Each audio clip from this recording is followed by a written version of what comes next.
Sand. Sand. Sand. Walking cactus. Oh, it was dead. Sand. Sand. Sand. Vainqueur forced himself not to fall asleep out of boredom in the middle of the flight. He was sick of this endless desert, carrying his chief of staff in one hand, and a big, goatskin bag for princesses in the other. "Why am I flying invisible again?" the dragon asked his minion, who had insisted Vainqueur use his blink-blink ring. "And why didn't we bring the other minions?" "Because otherwise Brandon Moore will have us shot on sight, and my cowl of the Reaper grants me some camouflage." The minion sounded tired, and just as bored as his master. "It's better to travel light." "Minion, I meant why I should care if that fiend notices." "Because we are on a princess rescue mission, which means we need to be discreet. Otherwise, Moore will evacuate them elsewhere, and we may not know where this time." At long last, Vainqueur finally noticed their destination when he squinted his eyes at the horizon. A rock the size of the Alban Mountains' tallest peak floated above the desert, a fortress city built from red, bloody bricks. Greenish stones below the flying structure released a whirlwind of swirling sandstorms keeping the city afloat. Vainqueur noticed a few flying creatures patrolling the skies near it, each of whom would make for passable snacks. Instead of rejoicing at finally reaching their destination, Manling Victor let out a heavy, crushed sigh. "Minion, why are you so down?" Manling Victor also sounded a lot less enthusiastic about this adventure than Vainqueur thought he would. Come to think of it, he hadn't argued about Vainqueur bringing a princess bag, while the minion usually worried about everything. "Have you bred yet?" "No, I tried." The minion sighed, crestfallen. "But as it turns out, Allison likes girls," the dryad. "Minion, I am not that strict about minion harassment. You have my imperial permission to bestow your eggs on Manling Charlene, for example. I'm pretty sure Croissant got there first." "Then eat him."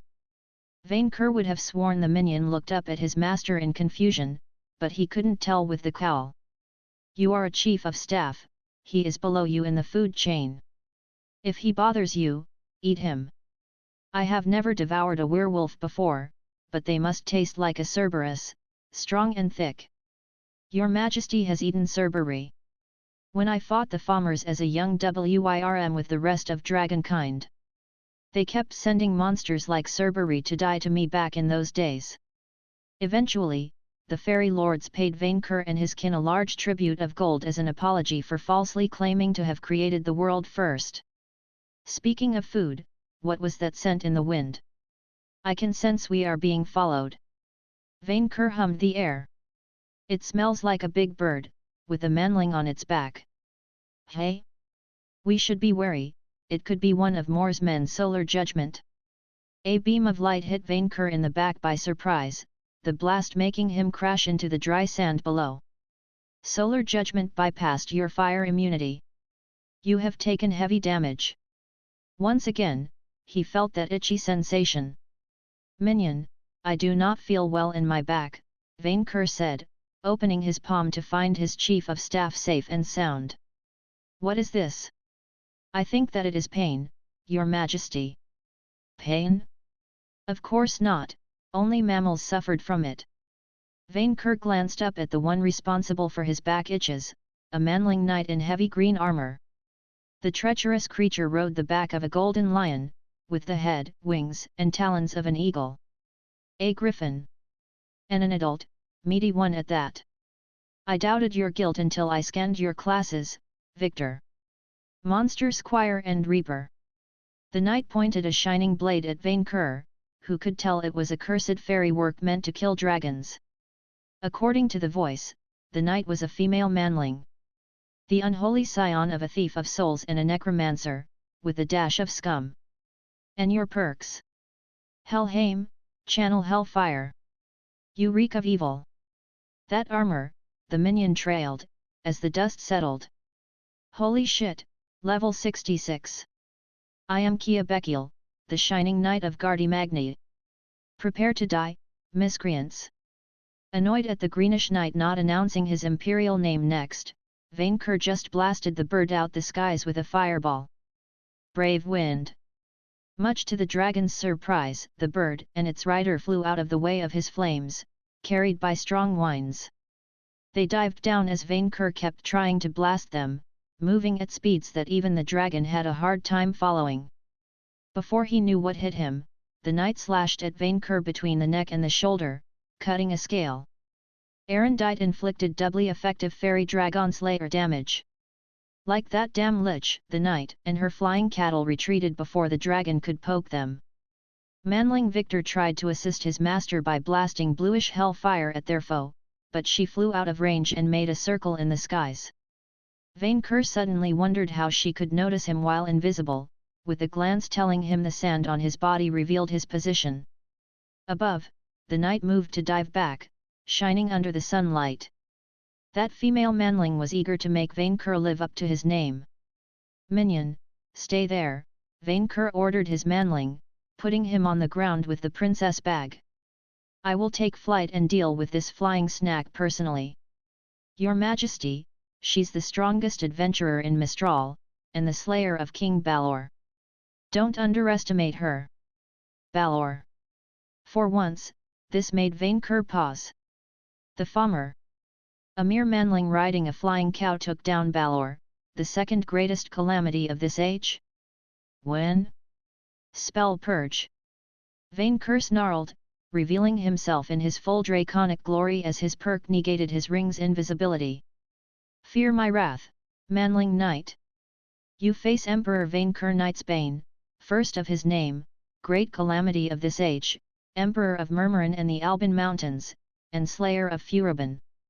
"I know about the lich," the knight said, raising her blade. "I would say thanks since we never got around to killing him before, but you knew about Furibon." Vainqueur glared at the knight, suddenly outraged. "And you did nothing? Do you know what he was doing in that dungeon? Do you know?" The knight paused, halting her descent. "Excuse me. I am sure he must have sacrificed hundreds of baby princesses to prepare that dread, foul, evil spell. He was about to release it on the world before I stopped him. Do you know what he made me suffer through? The bloody war I had to fight? The sacrifices I had to make? Do you know?" No, you would, if you were cultured enough to read The War of the Horde." Vainqueur kept ranting. "My minion was abducted and tortured by Furibon. The lich stole his vegetable and forced him to eat baby coins. Your Majesty, maybe you are exaggerating there, my minion risked his life to seal that foul lich's soul away." Vainqueur ignored his chief of staff and kept shaming the knight, who had lowered her sword. "We had to fight a horde of 300 demons until he could become strong enough to imprison that depraved monster." The knight struggled to find her words when faced with her obvious incompetence. I'm sorry, I didn't know, I am sick and tired of you manling speciesism." Vainqueur vented off. "I am being the best dragon adventurer to your backward species, and you deny me my rightful payments when I solve your problems. You even send thieves after my horde, even after I worked hard to save the one true way of life from Furibon. Your Majesty always says all species are equally inferior to dragons," Manling Victor reminded his master. "Which is a fact, not a silly superstition." Vainqueur replied, the knight now silent as her griffin looked up at her in confusion. "And your species' attitude has done nothing to change my opinion. I saved everything good in the world from Furibon. Also, attacking us after using a magical scan, just because I have monster classes and Vainqueur is a dragon." Minion Victor shouted at the knight. "It's called racial profiling." It's not," the knight protested feebly. "2 SECS. Enhanced Karma Scan. You are doing it again." Victor accused her, as light words appearing in front of her helmet while she looked at both Vainqueur and his lackey. "No, I'm not," she protested, the words quickly vanishing. "Okay, I have checked your karma, with both of you being neutral, with the dragon very much oriented towards chaotic and Dalton tending towards good." "Dalton? Vainqueur squinted at his minion. That's my family name, the manling said, Vainqueur realizing he never even considered his lackey may have one. Also, neutral, isn't that a polite name for bland? Enough talk. Vainqueur extended his wings. I will kill you, Knight Kia, and eat your flying cattle for your treacherous attack. I don't think it will be necessary for us to fight, I jumped the gun, the knight said, casting a spell. Sorry, rain of healing. A shower of golden powder fell on Vainqueur and his lackey, with the dragon attempting to grab the gold on instinct, the powder vanished on touch but made his back stop itching. You have recovered all your HP. I deeply apologize, the knight said, although she stayed at a respectable distance. I mistook you for villains, instead of the goodish mercenary type. I can't believe I never imagined you would be that kind of heroes. It happens all the time, Manling Victor said with surprising warmth. Minion, you will reproduce with someone else, Vainqueur lambasted him for his skewed priorities, the minion lowering his head in shame while the knight recoiled. She attacked me, and she will pay me a tribute as apology. I demand no less than 5 griffins as reparation. Your Majesty, I do not think that is a good idea. She must be almost as strong as you, and we have princesses to save. Minion, a true dragon has no equal, Vainqueur replied, unwilling to let it slide. Even if she had killed Balor, he was only the second greatest calamity behind the dragon. Vainqueur had earned that title. Princesses to save. The knight interrupted. Princess Mervile? You intended to go to Moria and rescue Princess Mervile. Her and all the other princesses more captured, Manling Victor spoke up. And you will keep them for yourself, asked the shining knight, her hold over her sword wavering. Of course not, do you take me for one of these horrible humanophiles? Vainqueur shuddered in disgust. I will release them back in the wild once I am done, and your Manling King has granted me the promised boon for their rescue. About it, your Majesty hasn't told me how much they intended to ask for, Manling Victor pointed out. That was because Vainqueur had an idea for a special gift. If that Manling King proved unable to deliver, then the dragon wouldn't ask anything less than 1 million coins or 100,000 jewels, to add to his current hoard. Okay, we are on the same page. The knight had her griffin land on the ground in front of Vainqueur.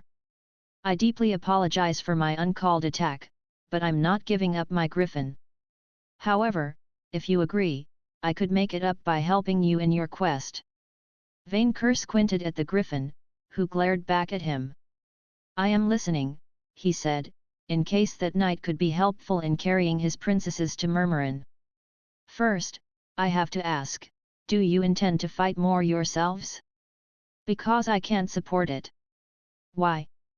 Because it would be dangerous. Minion Victor asked. What? No, it would be amazing, and I insist on coming along. The manling sounded positively giddy. I've been trying to convince my party for months to kick that foppish demon bastard's ass, and they always delay. Same with the Lich. If we had known he worked a foul magic which threatened the world, your feeble mind cannot imagine the depth of Furibon's depravity, Vainqueur said grimly. He was pure evil, the kind that existed for itself. He was unliving lead. For a dragon to say that. I'm not going to ask for the gory details. Is that his soul in the scythe? The knight looked up at the manling Victor's weapon. I see, you took that cursed Reaper class because it was the only way to defeat the Lich. It must have been a difficult choice. You could say that. The Green Knight removed her helmet, and Vainqueur squinted, for it was the first time he saw a manling with skin so dark and hair that did not look ugly. Manling Victor stood in place speechless, while his master wasn't impressed. She didn't smell like a princess. I'm Kia. Kia Bekiel. Sorry to have shot you out of the sky. She put a hand through her hair. You both have a terrible reputation. Kanaheveo Eurotograph. Manling Victor spoke so fast that even Vainqueur's imperial ears had trouble understanding him. The female manling laughed warmly, amused. You're the shining knight, the greatest paladin in the world. Are you really acclaimed? I am. Came from Ethiopia, although I stayed some time in the United Kingdom. The knight seemed to struggle to find her words, obviously as poor as manling Victor at pre-breeding conversations. And you, Victor, where do you come from? Can I call you Victor? Sure. I'm a manling. Vainqueur let out smoke by his nostrils, annoyed at the knight ignoring him. How will you make up for the crime of striking the Emperor of Murmurin and the Alban Mountains? The knight sheathed her blade and opened her empty palm, a blue, shining, egg-shaped stone materializing within it. It's an Agarthan warp stone, a one-use item that can teleport you and anyone close back to any place you visited.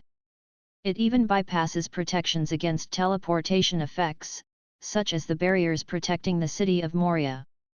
My eye for treasure tells me this is the genuine article, Your Majesty, said the minion. I always carry 2 of them, just in case, the knight said. You can use one to transport everyone back to a safer place, safe from more. Oh, and that way Vainqueur wouldn't have to burn fat flying back home. Perfect. As Emperor of Murmurin and the Alban Mountains, I accept this tribute, and forgive you for your sinful offense against my person. Any other dragon would have killed you for your insolence, but I am generous and magnanimous. The 2 manlings exchanged glances. Dragons, they both said at once before Victor frowned. You met another. I fought one with my old party. Blight Swamp, I think that was her name. That pauper living in the boonies. Vainqueur sneered. She doesn't even have a cave in her swamp. She had a tar pit before we dislodged her. I don't know where she fled afterward. She ran from manlings? Manlings? And to think he invited her to his own bragging day, what was Vainqueur thinking? It made his celebration all the more important. As far as Vainqueur knew, he was the only one protecting the honor of dragonkind against hordes of liches and peasants. He had to put pride back in the heart of his kin. Also, Nostradamus' intel woman told me you had lost the apple of knowledge to Brandon Moore, the knight asked minion Victor. From what I understood, it's an iPad. From a Lockheed Martin engineer, the minion said, the knight frowning. With schematics to match. All right, it is indeed time to kick Moore's ass. Do not underestimate him. He is eccentric, but nobody survived a duel with him, and he possesses one of the most optimized fighter class combinations in the world. Vainqueur shrugged with contempt. He is an elf. Elves are cattle, they eat grass. I will devour him and then get the princesses. Still, don't underestimate him. She turned to the flying rock. Shall we go?